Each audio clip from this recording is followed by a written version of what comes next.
नमस्कार दोस्तों, कैसे हो आप सब। आशा करती हूँ आप लोग ठीक होंगे। तो आज सुनाएंगे आप सभी को दर्द भरा सुहाग गीत।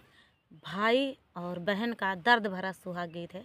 सुनिएगा और बताइएगा कैसा लगा। बहुत ही प्यारा दर्द भरा है, आखिरी तक सुनना। बहुत ही आँख में आंसू आ जाएंगे, इतना दर्द है इस गीत में।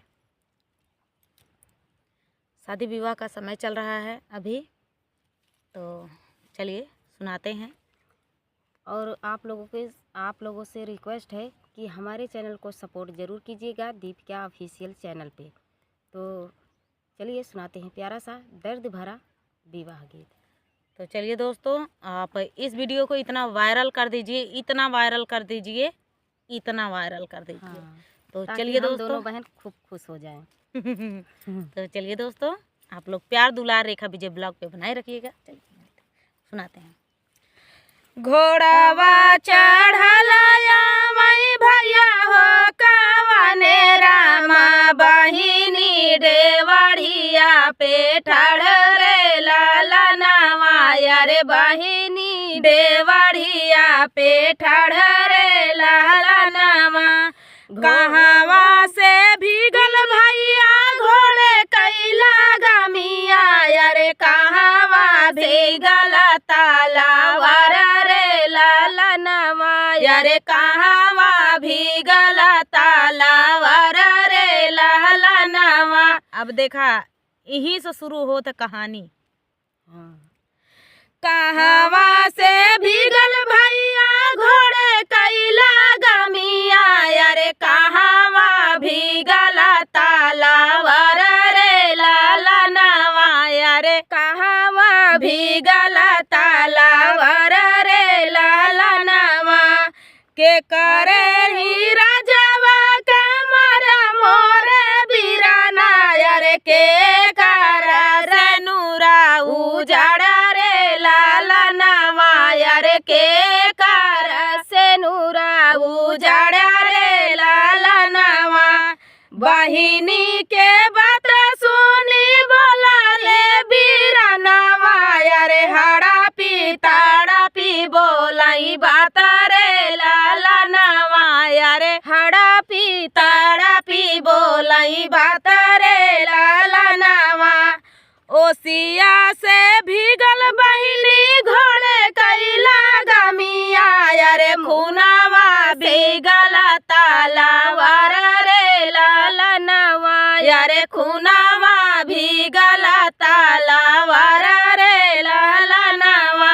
अब देखा उनका का जवाब देता। हाँ, ओसिया से भीगल बहिनी घोड़े कैला गमिया। यारे खूनावा भीगल तालावर रे लालनवा। यारे खूनावा भीगल तालावर रे लालनवा।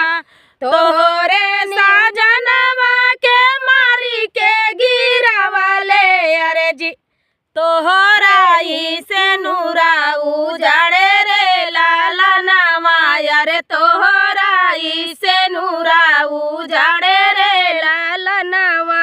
तोहरे साजनवा के मारी के गिरावले। यारे तोहरा ही से नूरा उजाड़े रे लालनवा। यारे तोहरा ही से नूरा उजाड़े रे लालनवा।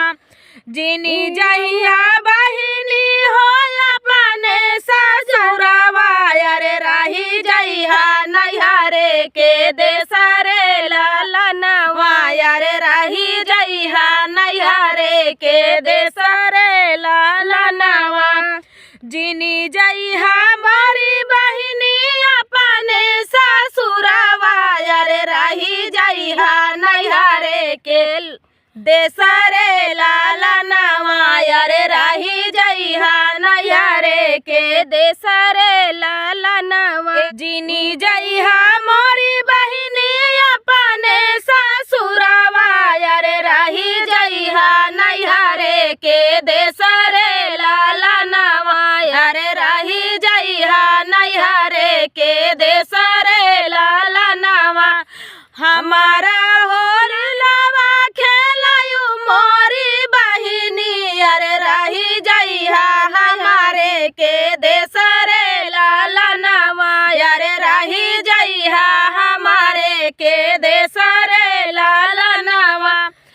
तनी बचन जब सुनली बहिनिया अरे ताड़ा पी के देहली जब बरे लालनवा अरे ताड़ा पी के दिहली जब बरे लालनवा उजरी पाराई मोरे भैया तोहर लालनवा अरे बजरा पड़ाई तोरा देसरे लालनवा अरे बजर पड़ाई तोहरा के देसरे लालनवा तोहरे नगर भैया हम नाही रहबई अरे तोरी धान सावतिन बनावई रे लालनवा अरे तोरी धान सावतिन बनावई रे लालनवा ससुरा के बतिया मैं सही सुनी ले बई अरे नैहरे का बतना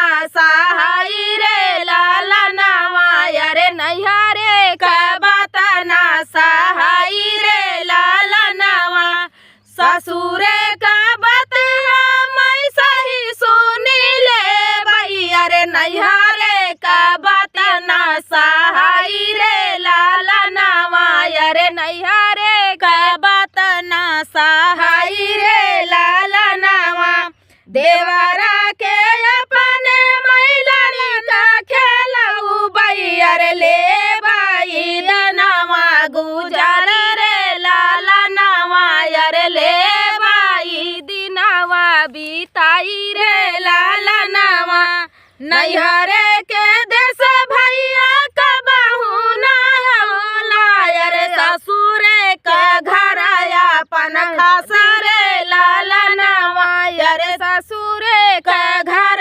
अपन खास रे लालनवा नैहरे के देश भैया कबहू ना होला अरे ससुरे का घर अपन खास रे लालनवा अरे ससुरे का घर अपन होला रे लालनवा।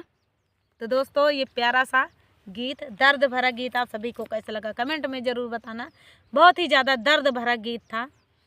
तो मिलते हैं नेक्स्ट वीडियो में। फुल वॉच करने के लिए धन्यवाद। रेखा विजय ब्लॉग पे प्यार दुलार सपोर्ट बनाए रखिए, सब्सक्राइब जरूर करें, शेयर करें और दीपिका ऑफिशियल पे भी आप लोग प्यार दुलार सपोर्ट जरूर कीजिएगा। चलिए तब तक के लिए बाय बाय।